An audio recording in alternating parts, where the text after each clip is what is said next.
da će i ceo roman ostati u tom domenu. No ispostavlja se da to nije tako.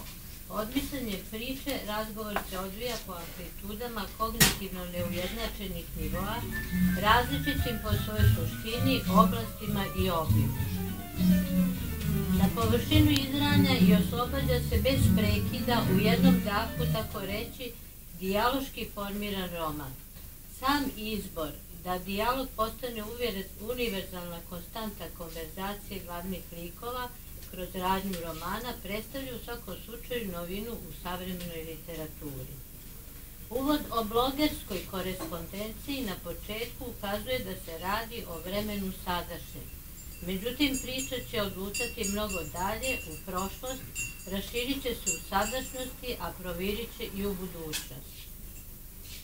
Mnogi već prihvaćeni prerogativi i simboli koji karakterišu neko doba dokumentovano će dati pravu sliku tog vremena, odvodeći je često u sasvim drugom smeru.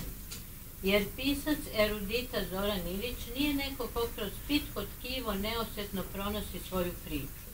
On je strogi procenitelj čitaočevog predznanja i zahteva osnovna poznavanja skoro svih oblasti ljudskog življenja i delanja, tačnije solidnu bazu neophodnog intelektualnog minimuma koja će poslužiti kako bi mogao da se upusti u tematska razmatranja dvojice prijatelja i da ih razume svakako.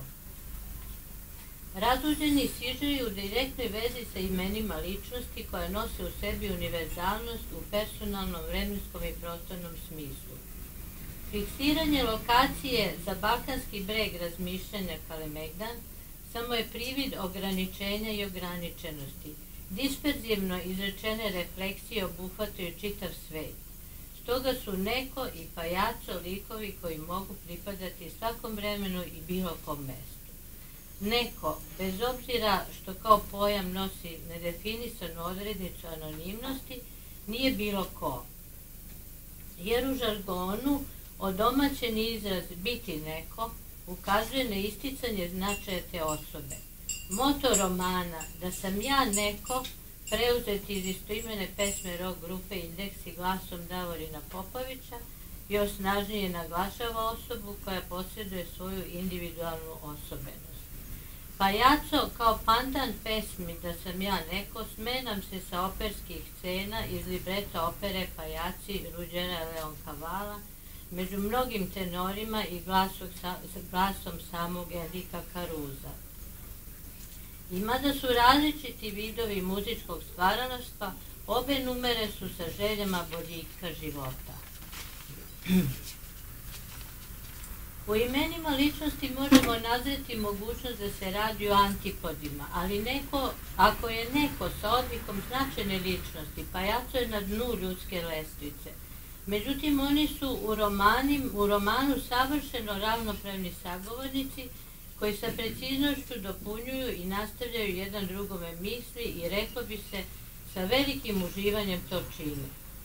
Kotrljanje Bertolta Brehta najpre, a potom i mnogih drugih ličnosti, kao i niza najrazličitijih pojmova, stvara osjećaj talasanja jednog tipičnog romana reke. Talasi se prelivaju jedan preko drugoga, spajaju ih pojmovi. Iz jednog talasa pojavljuje se ključna reč bilo kog univerzalnog pojma, koja istovremeno postaje šlagvort drugog talasa. Čitalac to skoro da i ne primećuje, jer to vijuga kroz beskrajnu priču. Naše ćaskanje o svemu i svačemu, kako kaže jedan od junaka, protiču kao ubrzane slike na filmskom platnu, skokovito i silovito. Ne sme da pobegne misaoni tren iz konteksta romana. Pažnja čitaoca drži se vezana za svaku reč, jer samo tako može se pratiti figurativno naznačeni light motiv, koji pored očiglednog opiranja i nepredvidive frekventnosti, neobuzdano pluta po vodama i luta po kopnima.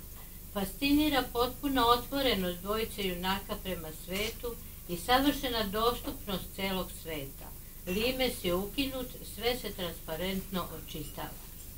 Poput pojedinačnih pojmova u leksikonu naizmenično su izdvajani ličnosti, zanimljivosti, kurioziteti, istine i laži, ljubavi i mržnje, hrana i piće, vladari i počinjeni, komparacije i kombinacije, sličnosti i suprotnosti, pikanterije i seriozne kreacije iz raznih oblasti nauke i umetnosti, nacionalna i personalna obeležja, karakteri i osobenosti. Kako roman odmiče, čitalac stiče osjećaj da je neosetno upravo i on sam pažljivo zakoteljan kroz svet uzavreo zbivanja, što je dovoljan razlog da se uključi u avanturu sopstvenog proživljavanja, saglasan ili protivan od slučaja do slučaja, kao i od svojih ličnih afiniteta. Neznatnu dominantnost nad šarenolikom zbirkom tema pokazat će filmsko stvaralaštvo, postavke pozorišnih scena i muzičko umeće oslikani u likovima reditelja, glumaca, kompozitora. Uz njih i konstataciju da gradovi čine ljudi, ide priča o mestima gde su rođeni, živeli, stvarali, napustili ovaj svet.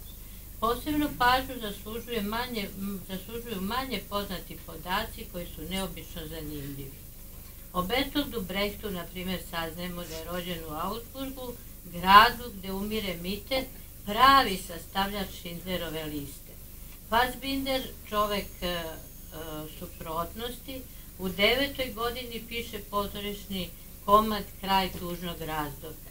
Živnik osvaja Zlatnog medveda kada Fassbinderov prvi film doživljava fijasko. Najpriznatiji nemi film Fritza Langa, Metropolis, je najpoznatiji, ali i najskuplji. Bering, danski oficir u službi Petra Velikog, koji je postavio kamen temelja za luku Petropavlovsk, dao je mapi sveta svoje ime ostrvu, Moreuzu, moru, glečeru i kopnenom mostu. Berlinski zid, to je bila grandiozna građevina duga 45 km koja je zapadni Berlin štitila od komunizma. Evo i nekoliko zaključaka koje je donela razmjena mišljenja dvojice prijatelja. Blogeri, analitičari stvarnosti. Pesnici nisu borci za istinu, već za lepotu. Što dalje od stvarnosti, to bliže istini. I neosetno čitalac je celo vreme svedok kako dijalog dvojice prijatelja u ritmu proznog pripovedanja silazi sa pokretne trake terminala vremena iz ubrzanog životnog tempa na pešačke staze Kalemegdanske tvrđave.